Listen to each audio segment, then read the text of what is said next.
ดีเจ้าคลิปนี้นะเจ้ามาตอนแล้วนะอีแม่พากินข้าวนะเจ้าก็เลยไปซื้อกับข้าวมาจะมากิน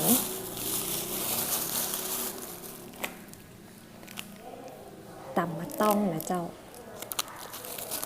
กับข้าวกันจีนเป็นจะได้ไปพอกันเลยนี่นะเจ้ากับข้าวเนาะอันนี้เป็นข้าวกันจีนนะเจ้าข้าวกันจีนก็คือข้าวคลุกเนื้อเลือดหมูนะเจ้าก็จะมีมะแตงตัวเนาะส่วนอันนี้จะเป็นตำมะต้องใส่น้ำปูของล้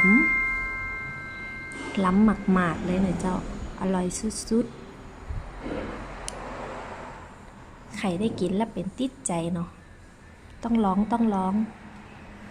เมนูคนเมืองนี่นะเจ้า